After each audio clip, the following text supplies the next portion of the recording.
Well, it's hard to believe, but we're at the top of yet another month. And here we are again for another episode of the Screen Sermon Podcast. And we're going to do that coming soon thing again. I'm here with Josh yet again. Hello, Josh. Hey, I'm glad to be back and not sounding like shit this time. Yeah, you sound about 150% better than you did last time. And I don't know, this format just seems like it is something that you and I have decided to do. Others may end up joining us on later ones, especially over the summer when there are just so many films coming out that, you know, the two of us covering ground would be difficult. And I see Hero has joined us as well. Hello again, Hero. As soon as we start recording, that's when the damn dog wants to go off.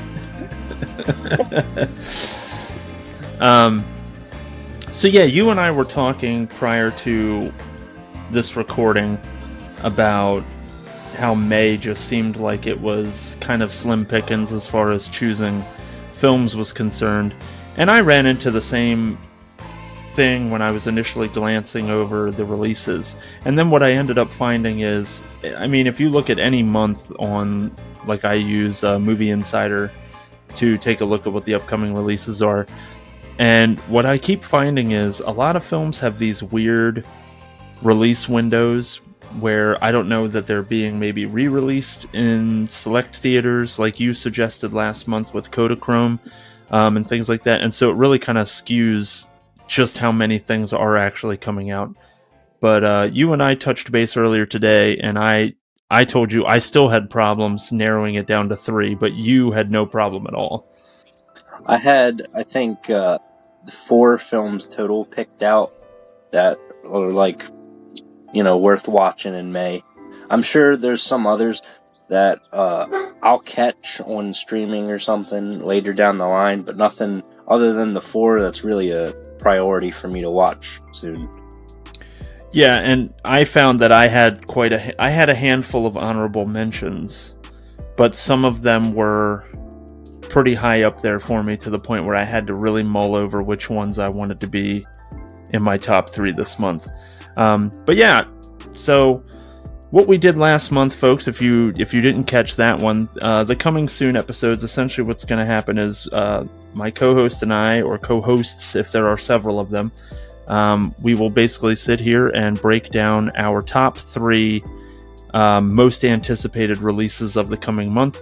We are recording this episode on May 3rd, so it actually won't drop until this Sunday, and I'm terrible at day math, which would be May the 7th. Sorry about that. So yeah, so we'll be about a week, we'll be a week into the month by the time this episode is out there, but essentially we're just going to list out and talk about our top 3 films that we're looking forward to this month.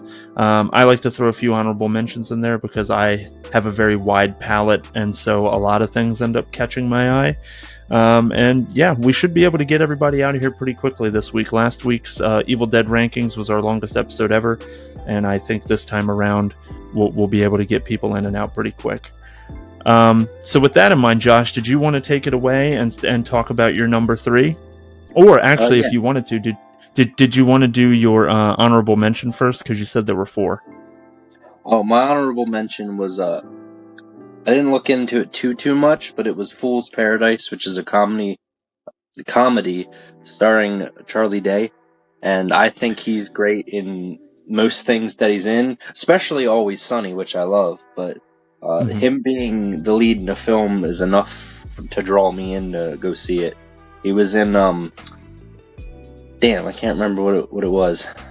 He was in something I saw with my dad a couple years back that I thought was pretty funny. Where he, Horrible was like Bosses? The principal of, no, he was like the principal of a school or something, and he was about to fight somebody. Oh, Fist Fight. Yeah, was that what it? Yeah, that's what it was. Yeah. I watched that with my dad, and that was pretty funny. Or at least from what I remember, It was a few years ago. Yeah, seeing him in something enough for me to want to go see it. Well, and that's another one where I saw the trailer for that one, and stinking Ray Liotta is in it. And I made a comment about it when I was doing my viewing of Cocaine Bear, and I swear that man is in more movies now that he's passed away than he was when he was alive. The Tupac effect. Absolutely. So, yeah, I mean, go ahead and you can give me the number 3 now. I won't interrupt you anymore. My number 3 was The Machine. It's a comedy film based on a bit from a stand-up special by Bert Kreischer that he did back in 2016. That particular story went well, it said it went viral, but hell, I didn't watch that special until last year, so I didn't hear of it. But if it's true, and I'm not calling him a liar or anything, it's just like out there. If it's a true story, then that's a crazy experience to have. Yeah, I remember I did watch the bit, and I remember seeing that story just kind of take off. It was pretty much on all of the social media things at the time, and people were essentially, putting it up on a pedestal, like, oh, you got to see this story that this guy told, it's hysterical, and things like that. It seems wholly unbelievable to me, but I'm in the same place as you. I don't want to sit here and call him a liar, but it seems like, how is he not dead?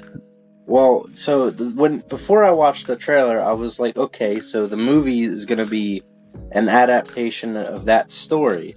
But no, that's only part of it. It's like the Russian mafia coming to get him after he becomes a comedian and tells it, which is really weird. So part of it is an original story then, of like the follow-up to what happened in the story? Yeah, it's an original screenplay, which is super bizarre, because I didn't think that when the film adaptation of this was announced, I didn't think that they were gonna go that route and do a whole separate story away from the bit. So you got the part, and then whatever happens after the bit, and it stars him. So he's got a person playing a young Bert, and then he plays himself in modern day. I got it. And do you remember? Yeah, I saw that. What a cool opportunity to cast Mark Hamill as your dad. Do you remember like a Cliff's Notes version of what the story actually is? Because I can't remember what was supposed to have happened. From what I remember, he was taking a Russian language class, and he didn't pay attention at all. And then they had a field trip to Russia, and the only sentence he knew in Russian is "I'm the machine."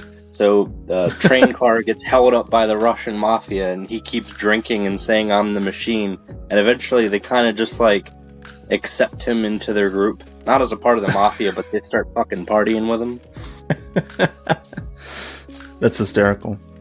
And there must be it takes a dark turn at some point, or it must, because I'm looking at the IMDb page for it, and one of the first items under the trivia is, so to kind of add credence to what you just said, movie takes place 20 years after his infamous train robbery in Russia. So evidently there was a train robbery involved.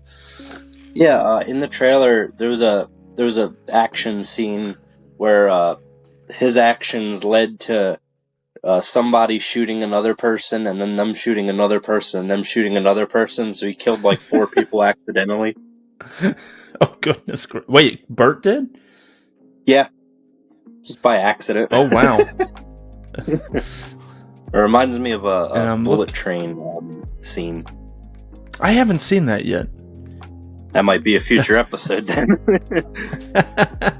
I saw that it was on Netflix. I was interested. I hadn't gotten a chance to watch it yet. Oh, it was great. I had high expectations, and it lived up to them. So it was a really good movie. It's one of my favorites. I watched so many movies in 2022. This doesn't sound like it's high up, but it is. It was in like my top 20 of the year last year. Okay. No, I think that's high praise for you, knowing how much you get out there in terms of watching films. Just random shit I find. Right. I'm seeing here that The Machine is being directed by Peter Atencio, who I've never heard of, but I do know Keanu, that Key and Peele film that he directed, and then he also did, I guess, some episodes of the TV show, and then he's done other things that I've never seen. that director is all I know him. I'm pretty sure he's like a strictly comedy special director and not like a feature film director. Okay. Well, that's a whole other skill set. He might have directed the original special, actually. That would make sense. That would make a lot of sense. Okay. So now, do you is this one that you're going to end up going to the theater to see, or? I don't know. My lady's pick is in May, and she might forego going in May and take her pick in June, because I know I'm picking something in June that I've been waiting like 2 years for. It'll probably be my number one for the coming see in June, so I won't say what it is, but yeah, I got an idea of. I don't know if I'm going to go to the theaters in May. You know, if I get the opportunity and I'm there and there's nothing to do, then sure, I'll see it. But yeah, you know, I think the other two. One of the other films I'm going to mention is coming. I think my number one, which I'll get to later, is not even hitting theaters because it's an international film. I think it's coming straight to streaming. But the Machine definitely is getting a theatrical release. I don't remember what it is. That's your job, but that's the one when it's coming. Yeah, yeah. Worst case, I'll catch it when it. I'm sure it'll go to Netflix eventually, since that's where the special was. Definitely, and so yeah, this is the Machine is coming to theaters on May 26th, and you'll be able to find it everywhere. So. Keep a lookout. Looks funny, and as Josh stated, it's an extension of that bit, the story about this guy getting in with the Russians, and there's evidently a train robbery involved. Yeah, it's super. Again, if it's real, just putting an asterisk to that because it's so outlandish. It's such an experience to have and be able to tell.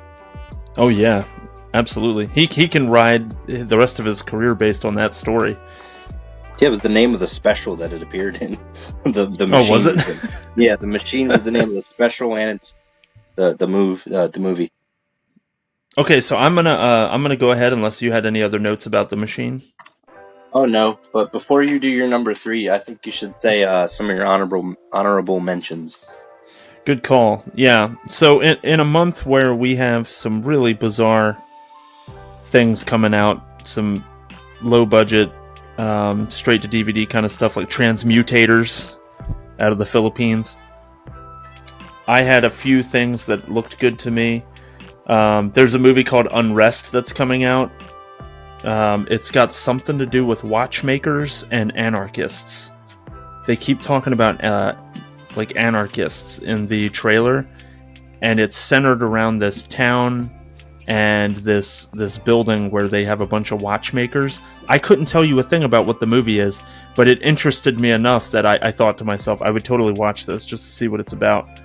I also wanted to mention and throw this one out there. This is a series and not a film, but there's a series coming out from Korea called Black Knight. It's coming to Netflix. And it takes place in a dystopian future, and essentially the protagonists of the show are delivery men or delivery folks, and basically their job is to deliver air tanks to these buildings where survivors live, essentially to keep them alive. And then obviously there are rogue like hunters who try to hunt down the delivery men and steal the air. It looks really good, and it looks like it's got quite a budget behind it, and it's very creative looking. So that looked very interesting to me. BlackBerry, the true story about the creation of the BlackBerry phone and kind of its rise to prominence and eventual fall. That looked interesting. Oh, the Michael J. Fox documentary, Still. There's just something about seeing him on screen talking about his Parkinson's disease and how, he could have taken certain, his life could have gone a certain way, and he could have just kind of leaned into his disease and stuff like that. But I think his little quote from the trailer was, yeah, I could have done that, but it would have been boring. Like, what a boring life. And so he just continued to kick ass in his career despite his disease, and just a really uplifting kind of kind of thing. I'd be fascinated to see that story actually play out.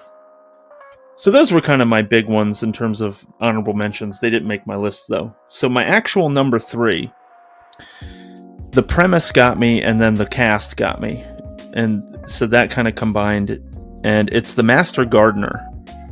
And it's a thriller. It's releasing on May 19th, and it's coming to theaters, as far as I can tell. And it stars Joel Edgerton. The premise seems to be that he's a gardener. He's a gardener that takes care of this beautiful estate. And so the grounds are kind of his responsibility. The estate is owned by Sigourney Weaver's character. I don't know if they have a sexual thing too. It's kind of hinted at in the trailers, but I'm not 100% sure. And it's severely hinted at that he has, well, not even hinted at, it's right out there in front. He's got some kind of history, whether he was a part of a gang or he was an agent of some kind or an assassin or something. He is responsible for people's deaths in the past, and it sounds like some of that history is going to come back and play a part in his life, even though he's put that behind him, that kind of thing. And it's being directed by Paul Schrader, and I'm looking at him right now. And Paul Schrader, as far as I can tell, his directorial credits are not really things that I've seen. I actually wrote that too. But his writing credits though are nuts. His sorry, go ahead. Directorial films are a lot of highbrow artsy films like First Reformed and Mishima, both of which have been on my list for a long time. Also, the Exorcist prequel I noticed. Oh, really? He directed that too? Yeah, he directed Dominion, a prequel to The Exorcist, which came out in the mid-2000s. And gotcha. I haven't seen a single film that he's directed, despite some of them being on my list. Yeah.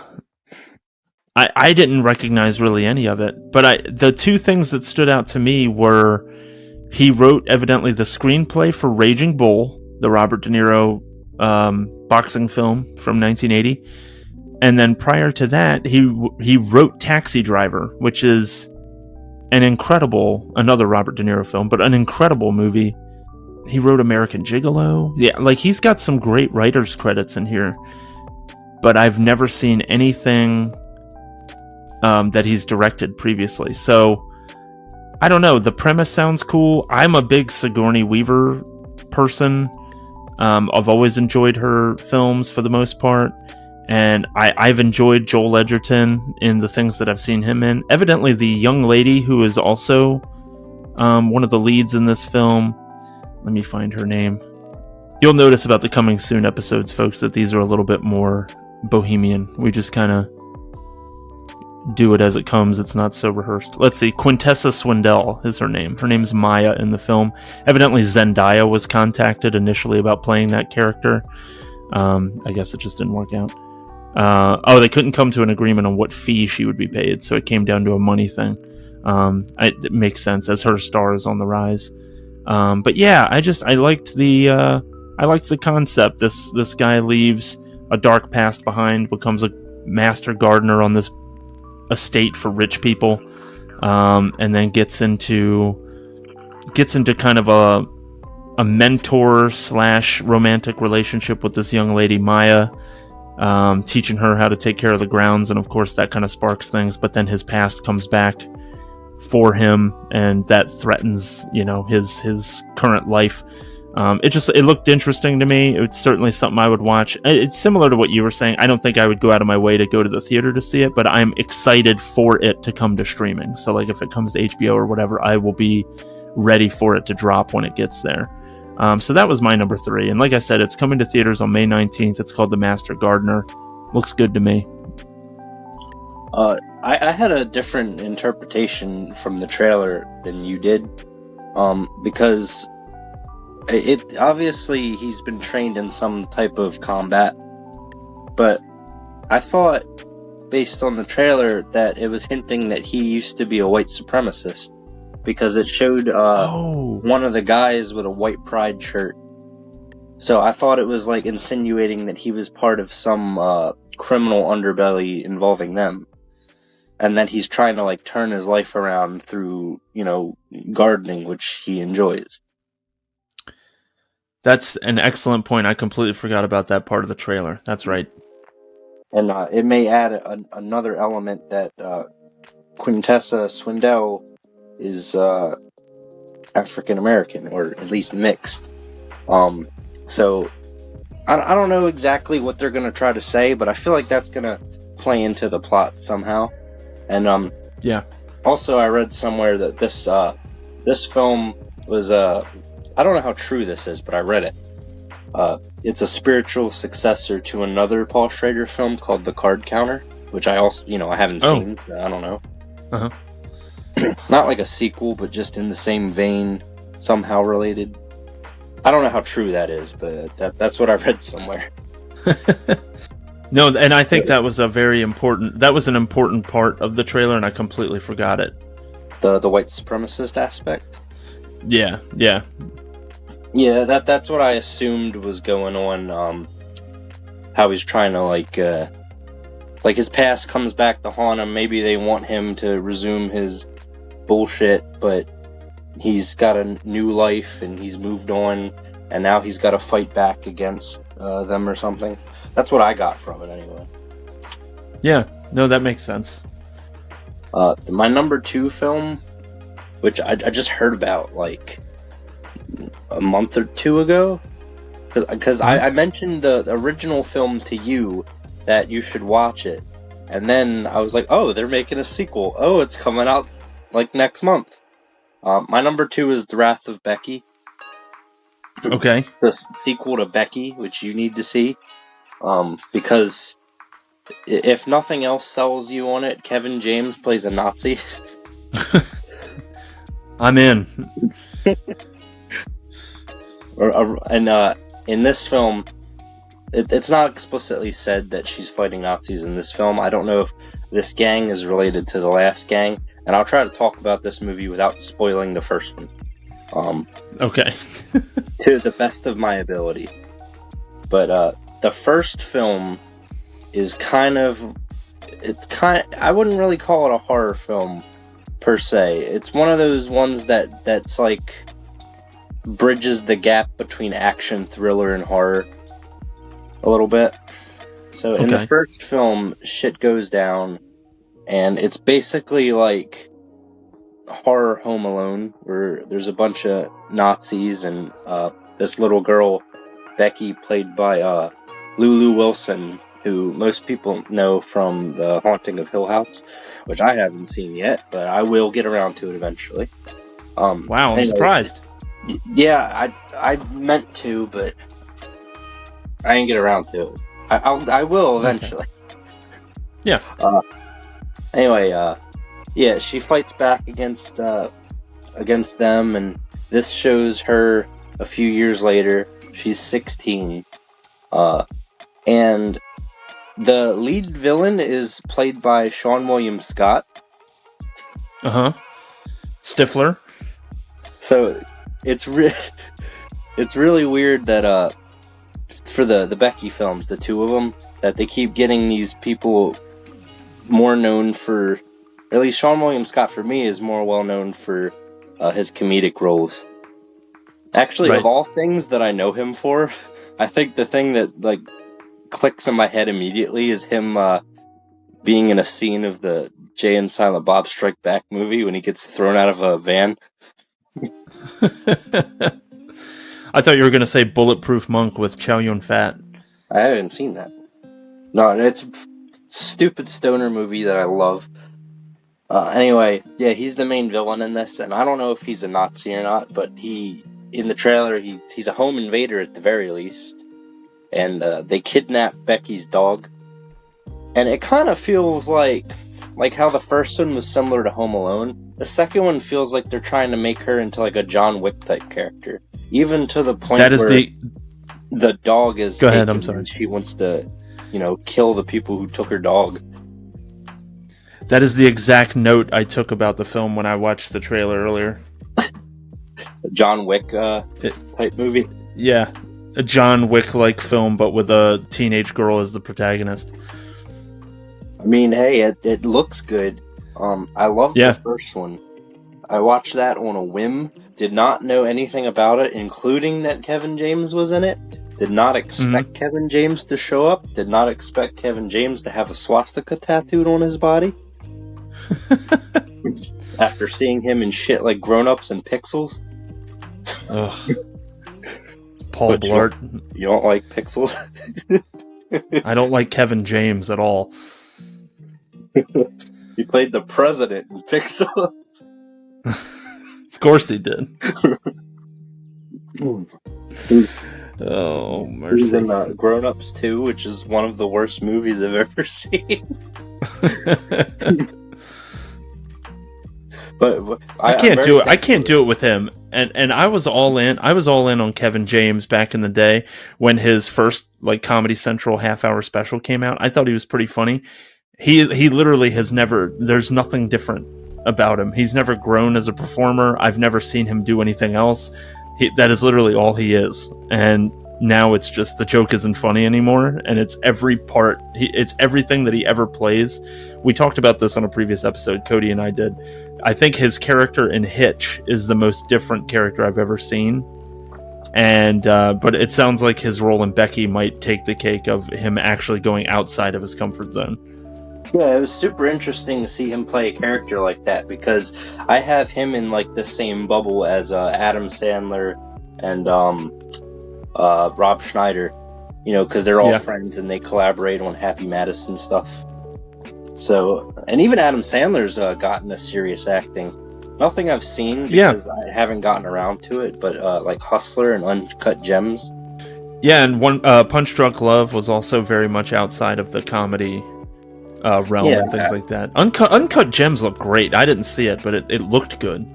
Yeah, I haven't seen that either, but there was a lot of buzz about it, and I think it won a few awards. I believe so. Oh, really? Not like an Oscar, or maybe it did, but I don't think it was an Oscar. I think it was like the lower level film awards. Okay, like a Saturn. I don't know. There's too many awards. Yeah, I thought Saturn was for TV, but maybe I'm thinking of an Emmy. I don't know. I don't. Emmys are TV for sure. Yeah. Okay. Grammy is music. Emmy is TV. Oscar is film. All right. Cool. Too many awards. And Tony is for like musical theater. No, that's my dad. Well, that's also your dad. And the only one that matters is the Nickelodeon Kids' Choice Awards. Well, that's true. Yeah, you get an orange blimp. Just so you're aware, on the Wrath of Becky IMDb page, Diego the dog is obviously top billed. Like not top billed, but he has a pretty high billing. Over Becky.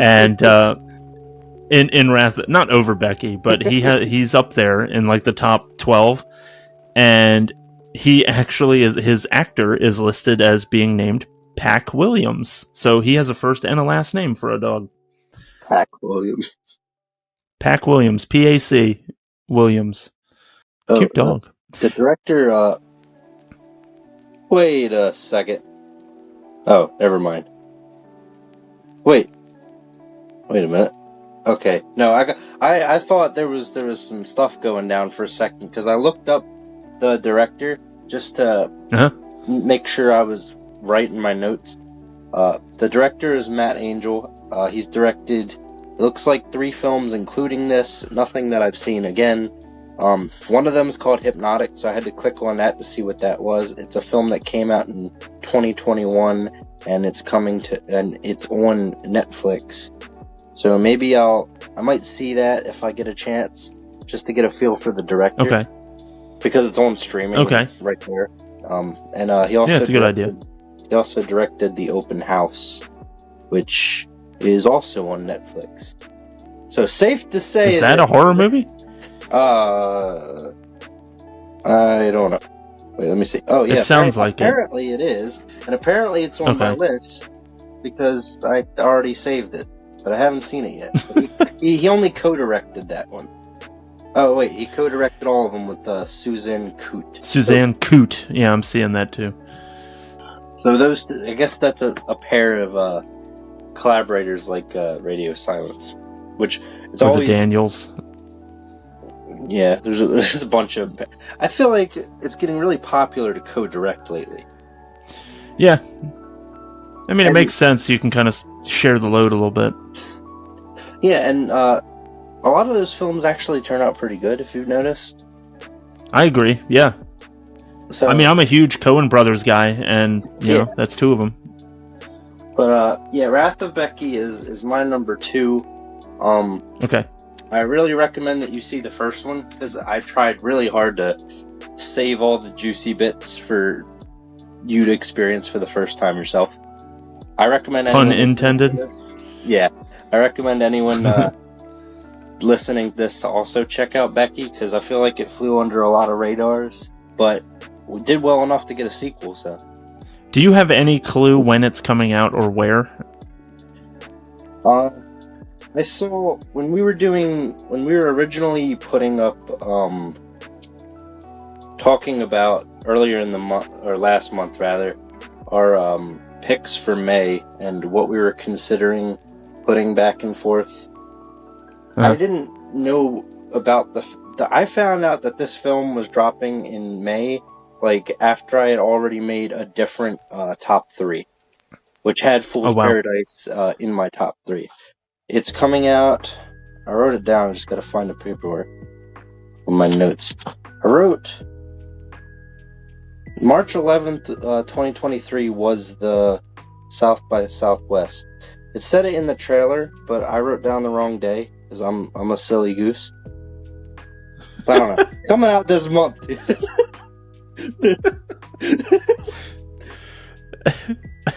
This is what happens when you do episodes on the fly. I mean, it's avant-garde. It's supposed to be. It's supposed to be a little bit more off the cuff and fun. And yeah, I mean, I know it's supposed to come out in May. I have no clue where it's being released, though. It's not a theater thing, and I don't see like the streaming channels that it's coming to. You can watch the predecessor to Wrath of Becky, the film that you're talking about, just called Becky, is evidently on Showtime right now, so you can stream it there. But Wrath of Becky, I have no clue when it's coming out or where. It was in the trailer. It says coming soon to theaters, but I don't know what theaters they're talking about, because this doesn't seem like a wide release to me. Sean William Scott does not net you a wide release. Well, Becky wasn't a wide release either. Okay. I swear I saw the release date on the trailer. Went to the IMDb and it just gave me the film festival date. So I don't know. It's coming out soon. It's coming out eventually. It's coming soon. Keep an eye out for it. Evidently, according to IMDb, the top release date they have listed under details is September 15th, 2023 in Turkey. So I'm sure it comes to the US before that. A Turkish screen sermon. There you go. I'll do Turkish film. I'm loving these the international ones. I don't think I've ever seen a Turkish film, so I'd be down with that. I know I haven't seen a Turkish film. I've seen films with Turkish in the name. You have? Yeah, Turkish Delight, which is I think a food item. I remember that from Chronicles of Narnia. It's definitely something they eat. This episode's a lot of you saying films and me saying I haven't seen that. Whenever I do this podcast, and whenever we talk in the chat where we go over what the episodes are going to be, I watch a lot of movies, but Screen Sermon always makes me feel like I've never seen a damn film in my life. That's what Screen Sermon's good for. We're always adding to your backlog. Yeah, we got some juicy future episodes, I noticed. Definitely. No spoilers. So are you prepared for my number 2? Yeah, you could jump right into your number 2.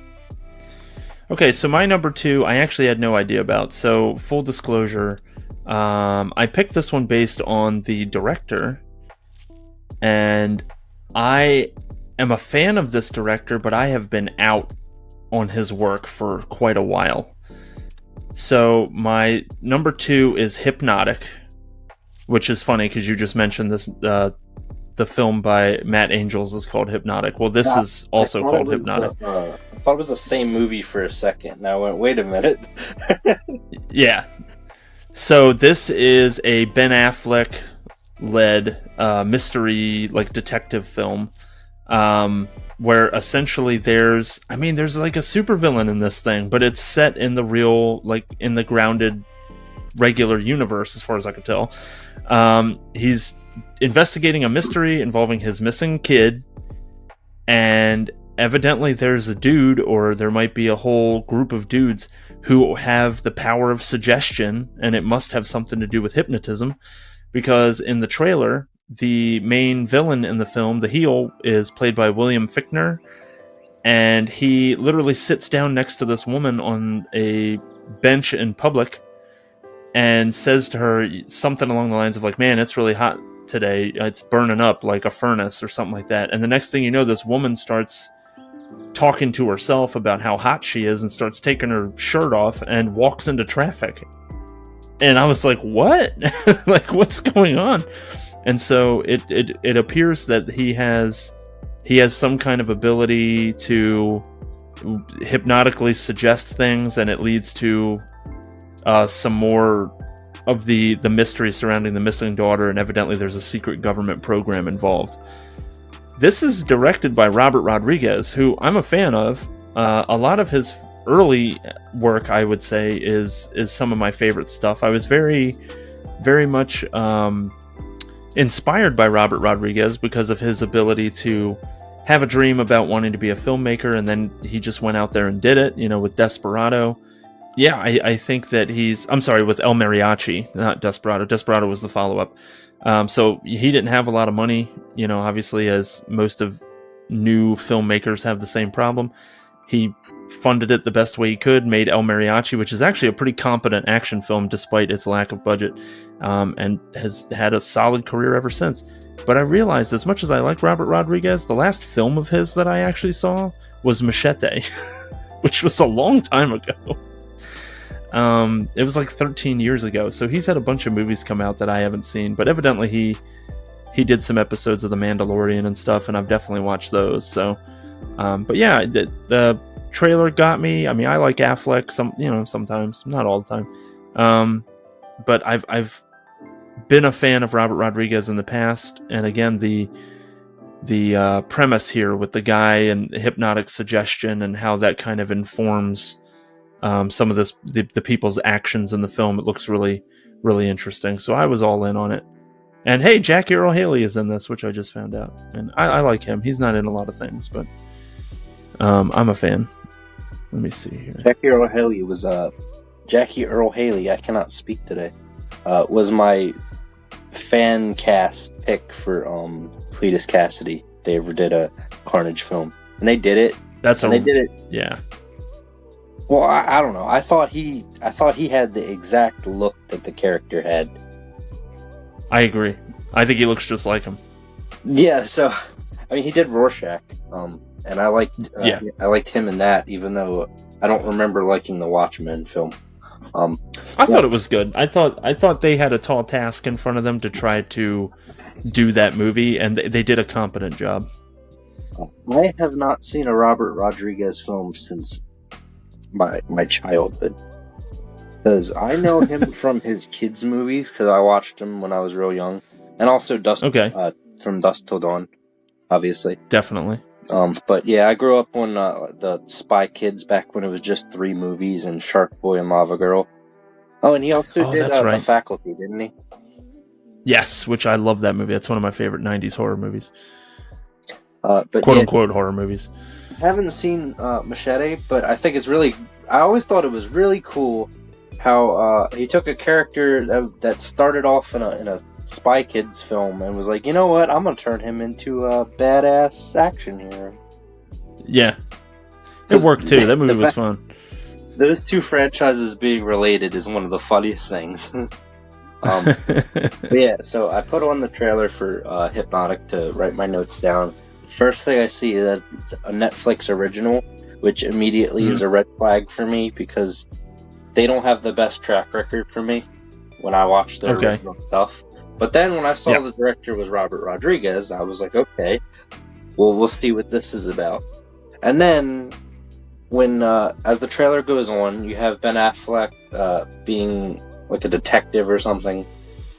I was like, okay, it's whatever. But then when they introduced the hypnotic element, where he's hypnotizing people and influencing them to do stuff, it changed the tone of what I thought it was going to be completely. It's a very interesting concept for a film. Because, and I know me and you both do this way too often on these coming soon episodes, this comparison, but it feels like a Batman villain.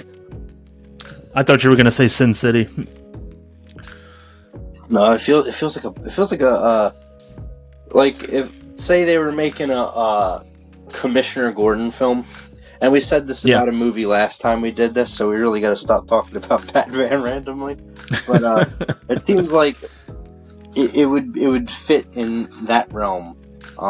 It's a really interesting concept, but there is I think one of the things to worry about is when you have a film like this, it really needs to stick the landing for an ending, because there's such a big margin for error there when you're doing something like this. Because it could be, I agree with that. Like if they try to, because there's already a twist on it that he's got this power and they don't explain why or how, and that's fine, they don't need to. But I feel like it opens the door for some nonsense at the end of the third act that could really sour the mood for anyone watching the film, especially knowing how Netflix is.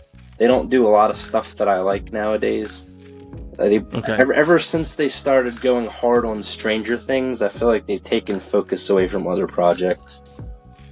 But I feel like because the last scene in a film doesn't necessarily make you love or hate the movie there, but the last thing you see sticks with you, and if it's a bad ending to a good film, you're just like, oh yeah, well, whatever. For the whole thing, it kind of takes you out of it. Yeah, I understand what you're saying. Yeah, Stranger Things was definitely a bell cow for them for quite a while, and you know, I also find that they have tons of like true crime documentaries. I feel like that's a real bread and butter for them, and some of the other things. And now they're getting into a lot of reality shows or on their dating oriented reality shows. And we've talked about it in the past about how they seem to actually be an oasis for a lot of international films, which is cool.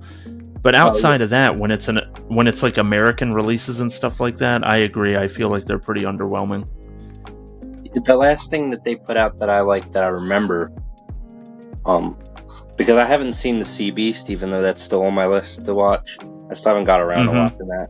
The last thing I remember that they put out that I really enjoyed was the Dahmer series, which is Ryan Murphy, and I like Ryan Murphy stuff. Yeah, we watched that too. We enjoyed that. As much as you can enjoy that subject matter.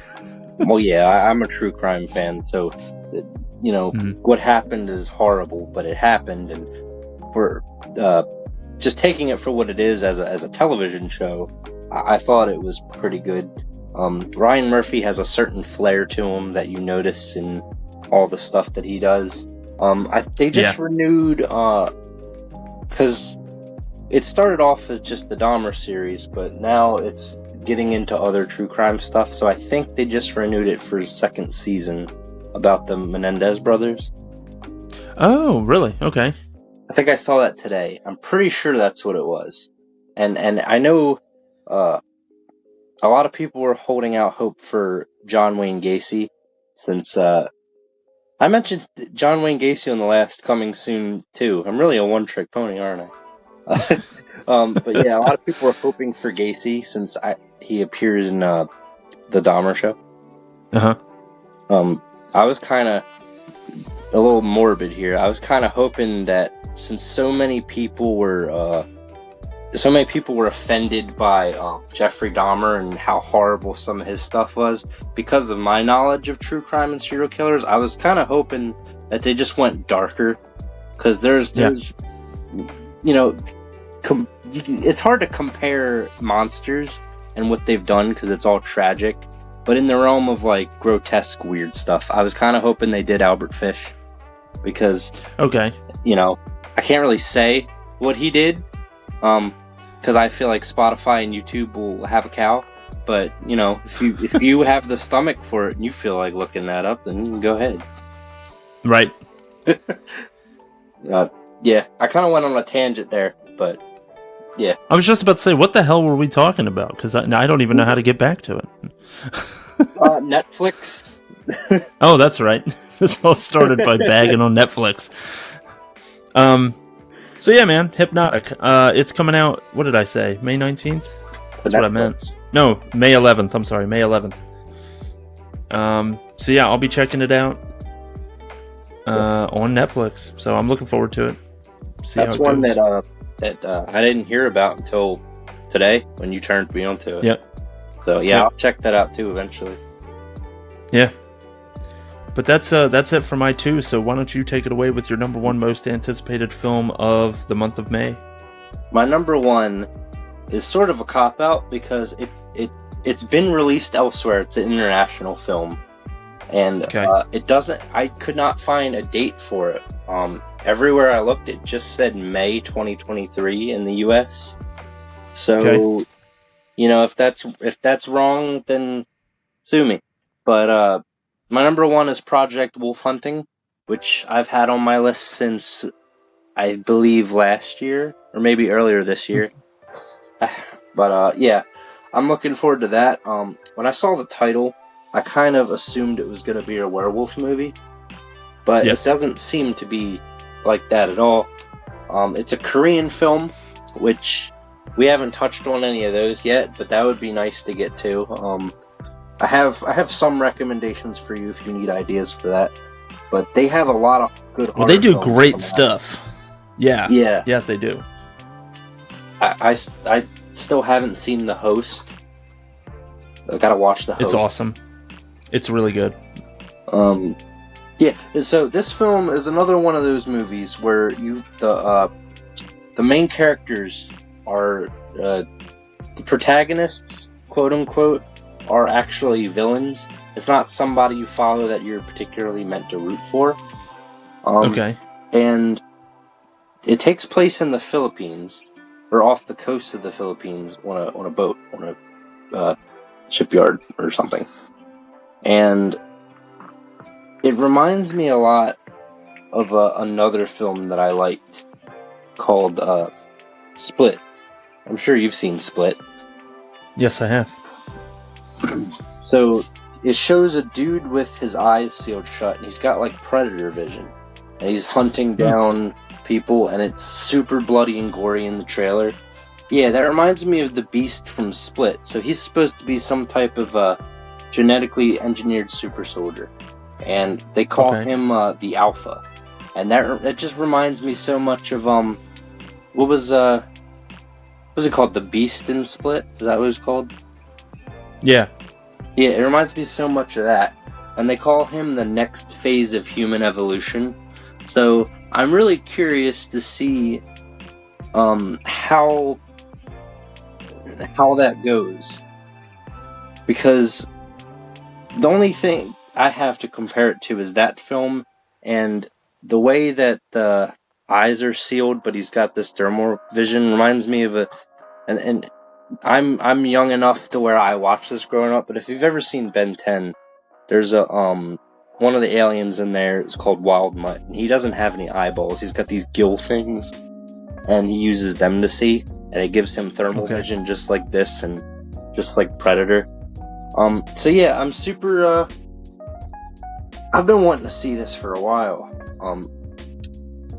I was completely taken aback because I was so sure that this was going to be a Korean werewolf film, and even that had me sold. But then when I finally saw the trailer, I was like, oh, okay, this is completely different, and possibly even better, because you've got this different villain, and sort of a creature feature, but the creature is human. Which it's not the first time it's been done. I mean, I brought up Split like 50 times.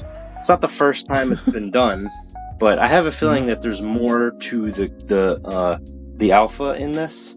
That he's got like a second stage in video game speak, or like he turns into something cool, maybe in the third act. Because it shows a lot of the carnage and him attacking people, but that doesn't go into a lot of you don't get a lot of the cool shots that you want. So, which is good, because I don't like when trailers spoil too much. But sure. Yeah. I don't recognize any of the actors or the director from anything in particular, because my knowledge of foreign films in general is only to a certain extent, because, you know, I'm an American and we watch a lot of American stuff. But yeah, we're ignorant. Yeah. So what did you think? It looks wild. It looks like a lot of fun. Based on the trailer alone, I agreed with you in that I thought it was going to be a Korean werewolf film, which excited me a lot, because I gotta say I tend to lean pretty heavily into the positive zone for pretty much any Korean release that I see. You know, they do horror really well, and then we had Parasite a few years back winning Best Film, and that was an incredible movie. They have some very cool and visionary directors and filmmakers over there. But yeah, I thought this movie looked great. Like you, I couldn't find like real solid information about a release window, or rather, yeah, like a time and a place, I guess, like to direct people to. But yeah, it looked awesome. I completely understand why you've had it on your radar, because it looks like a trip. I think I think the lead in this, and I'm sorry all the K-pop fans out there, but I'm pretty sure that the lead in the film is a singer. He looked familiar, you know, just from being around. He looks like I've seen him before, and I'm pretty sure he's a singer. So I looked it up. Seo In-guk, I think is how you pronounce that. It said he's a South Korean singer and actor, and he won a talent show called Superstar K, which, for all I'd assume, is something like X Factor, America's Got Talent, or, you know, one of those singing competitions they have. Yeah, so I recognize one of the actors, not from anything in particular, but I just noticed that when I was re-looking at the cast, because I was like, something rings a bell. Let me just say that I am completely ignorant about Korean money, but according to IMDb, this had a budget of 12 billion Korean money. It says estimated, but it says 12 billion. Like, wow. That sounds like a lot, and maybe in their currency it isn't, but, you know, maybe that's what we would think of as like, oh, that's 12 million for us, or something like that. But it just sounds like this is going to be the most incredible movie of all time. It has a $12 billion budget. I don't want to talk. Evidently, you can rent this on Prime right now. What? It says watch on Prime Video, rent/buy. It says when I saw its release date, it said May 2023, and as of recording time, it is technically May 2023. So you got that right. Watch it now. So it sounds like you can go get it right now. That's right. It's out, I guess. Yeah, go see the $12 billion film Project Wolf Hunting from Korea. No. 2.5 tons of blood were used throughout the production of the film. That's another little tidbit I just picked up. How do you measure a liquid in tons? I guess you fill a vat full of fake blood and weigh it? Wouldn't that... This isn't the science podcast, so I won't dwell on this, but wouldn't that influence the weight? The container? Well, you have to zero it out. You put the container on first, and then you zero out your scale, and then you add the blood. Welcome to the But this is Green Sermon certainly podcast, not how they did it. where we do math live on air. I just remember chemistry class from college, and you would set your scale up, and then you put your container on it, and then you zero it out, because you don't want that involved in your results. Like when you're measuring yield from an experiment. Anyway, what I assume they had to do was, how much does this damn thing hold? I don't know, something like 2.5 tons. And then they're just like, okay, so we used about 2.5 tons full of blood. Right, but that's a. But don't forget, kids, you got to zero out your scale. It's a measure of weight, not volume. I don't know what 2 tons of a liquid looks like. Yeah, like how do you convert tons to gallons? Well, one is a weight and one is a volume, so you don't. When we go off air, I'm gonna go and ask Alexa how many gallons is 2.5 tons, and see what she says. She'll probably just glitch out and shut off. Yeah, exactly. I think this is the plot of Megan 2. Ooh, there you go. Yeah, they ask her how to convert tons to gallons, and she just loses her shit and goes on a killing spree. So, enough about math and science. What was your number one pick? Oh yeah, that's right. We still have a purpose to this. We're doing a show. That's right. There's a show going on here. Very quickly, I forgot 2 of my honorable mentions that I just wanted to throw out there. First of all was Sanctuary, which evidently is a film about a professional who's going to have this major change in his career, making more money and stuff like that. But he's been hooking up with a like dominatrix lady, and like they have an arrangement. And it's about pushing his boundaries or something like that. And it's kind of what leads to him getting this new job, because he learns to be more assertive or something like that.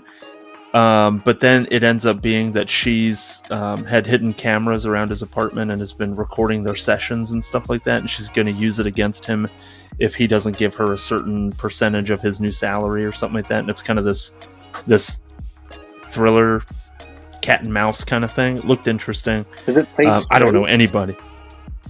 It's played straight. Sounds like a comedy. No, it's not played funny at all. Not in the trailer, anyway.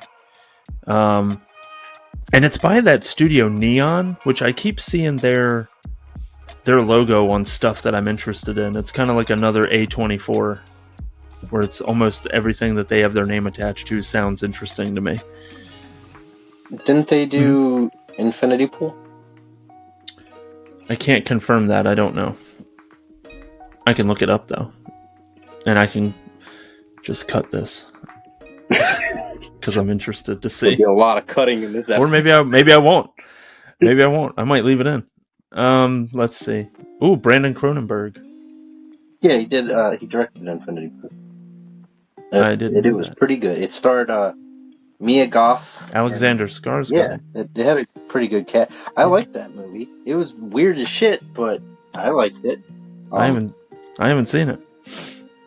I don't know if I recommend. Yeah, Neon. Yeah, but I liked it.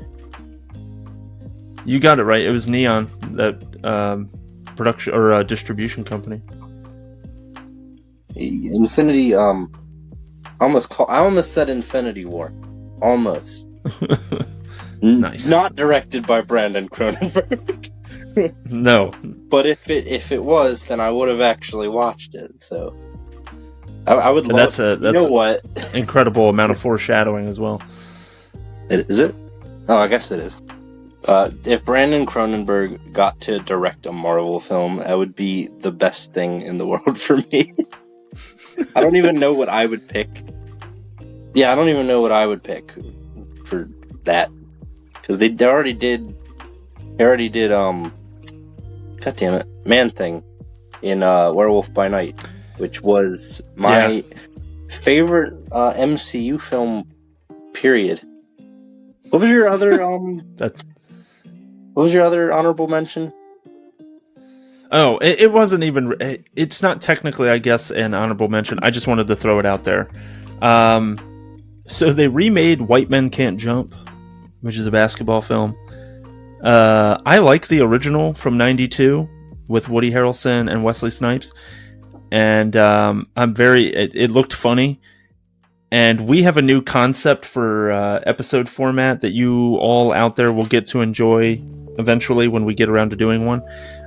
It's going to be called Version versus Version, and I think doing a VVV for the two White Men Can't Jump films would be good. It would probably be me and Cody, because Cody likes basketball. So he and I could chat basketball on that one. But yeah, I just wanted to throw that out there. And then I guess the elephant in the room is Little Mermaid. And I tried desperately to not have Little Mermaid on my top 3. That was the running joke between us when we were trying to pick our top 3 is who's going to have to settle for the Little Mermaid. Yeah, or Fast X, and we both managed to avoid both of them because Little Mermaid is not on my list of most anticipated. I will probably watch it, of course, but yeah, I'm not. I mean, it looks like a relatively shot-for-shot remake of the animated film for the most part. Great. I don't know why is it necessary? All of the internet hoopla about a black girl playing Ariel is silly. As I mentioned in the very first episode of the Screen Sermon podcast, who has actually seen a mermaid before? No one. So if you want to depict them as having black skin or pink skin or whatever skin, what difference does it make? It's a fictional character. It's a retelling of the original film, and they cast a black actor to play her. Who cares? She has a beautiful singing voice. She's playing a mermaid. Nobody can sit here and tell me that it's not accurate. It's a mermaid. Oh, right. Sorry. Damn right, hero. There's canonically a Black Mermaid in the Little Mermaid franchise anyway, in the third film, where it shows all Triton's other daughters, which are all different races. There you go. Yeah, and he's played by Javier Bardem. So I mean, none of that matters. And at the end of the day, was it a faithful retelling of the story? Was it a decent movie that's worth watching?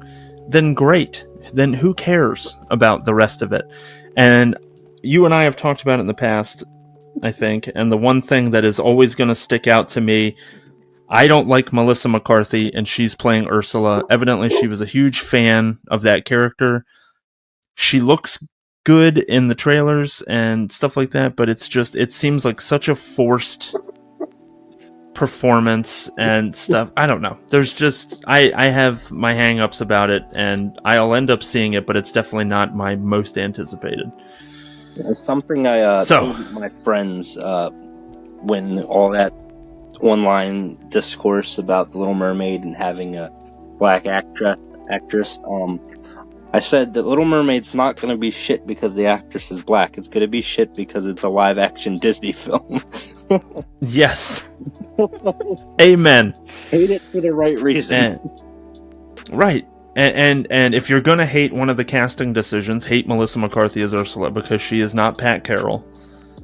She does her best Pat Carroll impression, and it's not that great. But visually, she looks good as Ursula.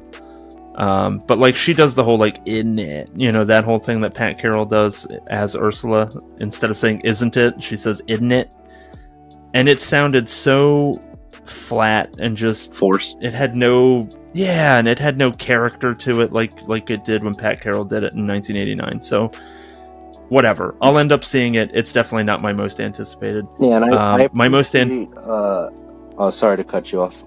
I appreciate that DreamWorks threw a little bit of shade in Disney's direction by also having a Little Mermaid film coming out in June. I missed that. Which looks better. Yeah, it's called damn. I didn't think we were going to talk about the Little Mermaid. We tried to avoid it, but here we are. It's in the zeitgeist. We can't help it. Like, it's called something like Ruby Gillman or something, and Ariel is in it, but not called Ariel from what I remember. And she's the main antagonist. Yeah, Ruby Gilman Teenage Kraken, a DreamWorks Gotcha. animated film that I want to Okay. see. I don't know if it'll make my top 3 next month, but it looks good, and it looks way better than the Disney live action version. And Hero is very I'm all in. passionate about the Little Mermaid, apparently. Okay. I'm looking at it now. Oh yeah. I see the kind of like aerial avatar in one of the stills. Yeah. And she absolutely, yeah. Oh, Toni Collette's in it? Now we're talking about June for sure. Because now I'm looking at the cast and stuff. Yeah, okay. Looks cool. All right. I got it. Yeah, it looks cool. I'm getting sidetracked big time. All right. So my number one, and we don't have to spend tons of time on it because everybody knows about it, and I know you're not an MCU guy, is Guardians of the Galaxy Volume 3. It's going to be releasing this Friday, so by the time folks hear this show, it will already have been out for a couple of days. I like the previous 2 Guardians of the Galaxy films. I thought the first one was better than the second one. My wife and I enjoy these together. My wife is not a person who enjoys comic book movies very much. She'll watch Batman. She likes Batman stuff. And then Guardians was one that captured her imagination. We actually went to see the first Guardians of the Galaxy in theaters with some friends of mine and hers in 2014. I think that movie came out. But I remember when we were meeting up with our friends, she kind of leaned over and was asking me, wait, what are we seeing again? And I told her Guardians of the Galaxy, and you should have seen the look on her face of just like, oh, Jesus Christ. Just thought she was going to be in for a nightmare of an evening and ended up loving the movie. So she's a fan of the series, and so, we'll go see this one together. And so getting to go and see a film with my wife is obviously a lot of fun because that doesn't happen very often. Because she's not as into the theater as I am. But, yeah, I'm looking forward to it. I mean, I've got some just a couple of things. Like, this is the 32nd film in the MCU, which is just absolutely obnoxious. There's 32 MCU films. That is an insane number. And then this one has Will Poulter will be playing Adam Warlock, which is a huge, cosmically powerful character in the Marvel Universe. So I'm very interested to see how they depict him. I don't know what they're gonna do now, especially with all the stuff with Jonathan Majors, and all the allegations against him, and they were setting him up as the new big bad for the MCU moving forward, and now, you can't move forward with him in these films playing Kang anymore. So I don't know what you do. I don't know if you pivot now to Adam Warlock is an incredibly powerful character, and he has a dark alter ego called Magus. So I don't know if maybe you pivot to Magus being like a big bad for the MCU moving forward, because he's definitely somebody who could test, an entire group of like Avengers level characters and stuff like that, similar to how Thanos did. And then the only other note I had about it was at one point James Gunn, who is the director of all the Guardians of the Galaxy films, he was fired for some previous posts that he had made in like the early 2010s that were insensitive, specifically to today's, very PC and what do I want to say? People are a lot more sensitive these days. And so something that may have been funny in 2010 or 2011 now would be more readily seen as being offensive to somebody, to some group. And so he was fired for whatever. I don't even remember what he said, but he was fired for what he said. And Bautista, Dave Bautista, who plays Drax, one of the most popular characters in the series, was a huge James Gunn supporter and basically said, this is one of the sweetest men I've ever met, one of the nicest men I've ever worked for. Whatever he may have said in the past, he's A, apologized for it, and B, I can tell you that those are no longer like his feelings or thoughts about things.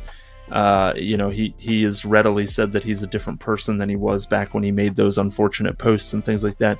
And basically Bautista said, I will demand to be let out of my contract and refuse to play Drax in any future films and stuff like that unless you rehire James Gunn. And inevitably that's what ended up happening. So I remember that was a whole to-do around this film, and then he ended up doing the entire the Suicide Squad film between getting fired and then getting rehired. So he didn't even work on this until the Suicide Squad was done, even though I think he was supposed to have done it prior to that. So yeah, I'm looking forward to it. It's obviously got a huge budget. It looks like it delves into Rocket Raccoon's backstory, and that's Ellie's favorite character, so that'll be fun. Yeah, I kick it with all the MCU stuff. Phase 4 has been kind of weak, so I'm excited for it to kind of pick back up, and I hope that Guardians helps that along. Josh, I don't know what you I don't know what you want to add, because I know you don't like these movies. Well, so I don't like the MCU as a whole. I don't like most of the movies in it. I think they're very derivative, and they just don't do a lot because they feel more focused on being part of a franchise and setting up other stuff and referencing past stuff than being their own standalone film. And I think that's a huge crutch for this massive franchise.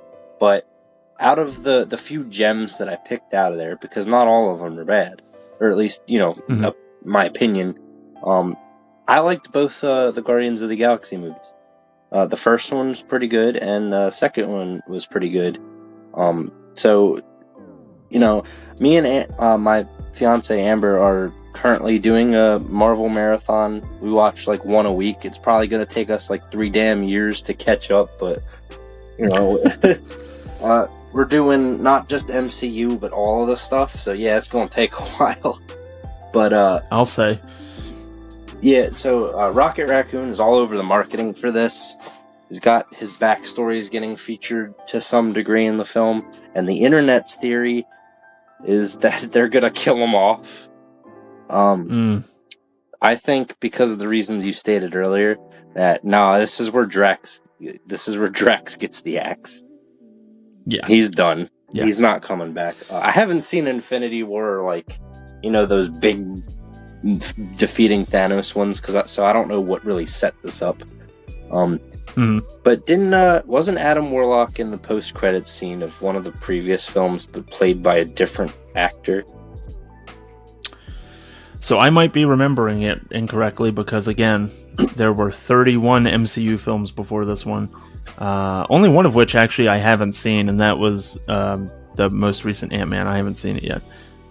So I've seen 30 MCU films. I don't recall ever seeing Adam Warlock in a stinger after the credits start rolling. I know that he... I'm sorry? I thought it was the first film he was featured in after the credits. I think. In Infinity War? No, the first Guardians film. Oh. I don't remember that at all. I'd have to rewatch it. I know that he was rumored to be in Guardians 2, and I think another, like one of the Thor movies or something, he was rumored to be a character. And ultimately, he wasn't in Guardians 2, James Gunn said, because that movie already had so many characters. And the Thor one, I don't remember exactly why, but yeah, he wasn't in it. He may have been featured at some point, or hinted at, or something in an Easter egg, but I just don't remember it. I like Chris Pratt as Star-Lord. I like the main Guardians cast. I think they're pretty well done. I don't remember anything specific that Will Poulter has done, but I've seen him in stuff. I like him as Adam Warlock, that casting decision.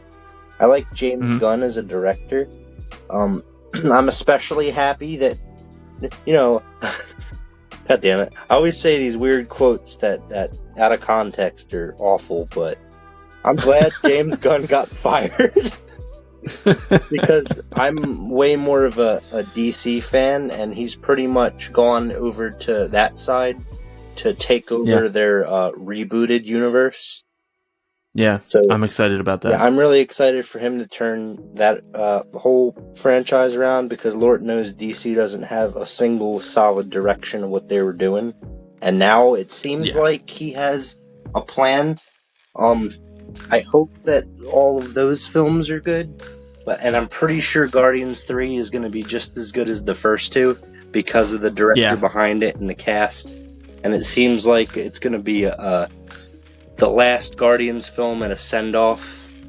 I don't know if those characters will appear in the MCU going forward. It seems like they're transitioning into different and less well-known superheroes as their main cast of characters that appears in these films. Yeah. Like, I feel like they're setting up the new Avengers, actually, with Ironheart and company. Yes, I think you're right. Which people will bitch about, but I don't like Ironheart specifically, but I don't mind the concept of using the younger generation of diverse characters to build something new instead of going for the same heavy hitters that Marvel likes to pull out all the time. Yes. So people complain about and again, that, it's but, as long as it's good stuff. I mean, yeah, just put out good stuff. I don't really care if it's not Iron Man anymore. Just give me a different superhero, but make it good. As long as it's good. The MCU, my favorite MCU film I mentioned earlier, when I accidentally transitioned into your number one, and I didn't even mean to. My number one MCU film is Werewolf by Night, and that cracked my top 10 of last year. And me not being an MCU fan, I thought it was like completely baffling when I had that all the way at the top of the not my number one or anything, but all the way near the top of the release year rank wise. Yeah, I was like, damn. It's biased because one of my favorite Marvel characters is Man-Thing, because I grew up on Man-Thing comics. It's one of the one of the 3 Marvel IPs that I actually care about, which would be, not that it's a popular one, but that's what they had at the comic store where I was living. So it was Man-Thing, Spider-Man, and X-Men are the only real things I care about. And Man-Thing had a horror movie released on the Sci-Fi Channel back in like 2005. I heard it was terrible, so I didn't even watch it because I was scared they were going to... It sounds like it would be. Yeah, I thought they were going to ruin one of my favorite characters, so I was like, nope. Yeah, good call on that one. Guardians looks decent. I don't really know where they go from there. One of the villains, or at least I think he's a villain. I'm not familiar with the character. He looked like the big bad, maybe even over Adam Warlock. But I just saw in the cast that there was a character called the Evolutionary, and I don't know. I'm not familiar with that character, but it sounds like a Palpatine-esque villain based on the name. I don't know. Yeah, and I thought Adam Warlock was actually a protagonist. I thought he was part of he would help the Guardians. But I think he, like I said, he's got that darker alter ego called Magus that is a villain. But I'm not up on my comic lore. I don't know what makes Magus come out and stuff like that. I don't know. Yeah, I'm not as into especially modern, like even when I was in the comics, everything has changed since then, so now I don't know what the hell I'm talking about. But I've never been into Marvel outside of those 3 franchises I mentioned. I've never really delved deeper into their stuff, so I don't know. I learn a lot from the films. Not that they're all comic accurate, but I'm like I had no idea who Shang-Chi was until the damn movie came out. Yeah, I had never read a Shang-Chi comic, or if I did, I didn't remember. Never had a good enough time with the movie. Never even heard of them before that, which is a good thing, because I'm glad that they're giving the spotlight to people that I don't know. Yeah, definitely. And that seems to be the direction they're going in. Even though, like I mentioned, Ironheart's like a relatively new character to even the comics. Yeah, it's like the last 15 years or something like that. I remember when they introduced her, so it was recent. Yeah. I think it might have been within the last 10 even. You might be right. I just didn't want to say 15 and then get yelled at. I'm sure I'm sure when the Marvel fans and our comic book fans find the episode, if they're not bitching at me for my talk of volumes and weights, then I will get yelled at for my bullshitting comics. I feel like we explained that perfectly well. Yeah, I got a degree in stupid. Well, any more final thoughts about May releases? Because honestly, I think that we covered our films as well as our honorable mentions, and no need to have the folks stick around any longer than they need to. No, I think I didn't even have a lot of honorable mentions other than the one, because I said before, so many movies are hard to narrow down of 3 or 4 that you want to see the most, and this. Yeah. I struggled to find 3. I ended up finding 3 that I wanted to see anyway, but I didn't have many options. It's pretty much I had to go with those 3 because it feels like such a dry month compared to the rest of the release year. Yeah, and a lot of mine was just, you put them in front of my face, and I'll end up finding something about a trailer where I'm like, yeah, I'd watch that, and so that's how I was able to make kind of such a robust list. But none of those are just like, oh, I can't wait to get to the theater to see them, other than Guardians of the Galaxy. So, but yeah, so that's it for the episode this week, folks. Josh, I very much appreciate you coming back on and talking about some new releases with me, and we know that this is going to be a monthly staple, so glad that you're feeling better and glad we could talk about some May releases. Yeah, I'll be back for the June one for sure. I already got my number 1 locked in. It's been locked in for like 2 years now. So. Yeah, I got to take a look and see what's coming out, and you and I will compare notes and things. But all right, folks, we will let you go for this week. Once again, please send us emails at screensermonpod@gmail.com. Suggest films. Start conversations with us. Give us feedback. You can also find us on the socials. We're at Screen Sermon on Twitter and Instagram and TikTok.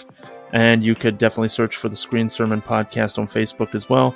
Just find us. Find a way to interact with us. Our episodes drop every Sunday at 4 p.m. on Spotify and YouTube for now. We will be expanding out and getting back on Apple Podcasts as well. We just haven't gotten there yet. So thanks very much for joining us this week, and we look forward to talking to you about a new topic next week. Have a great one, folks.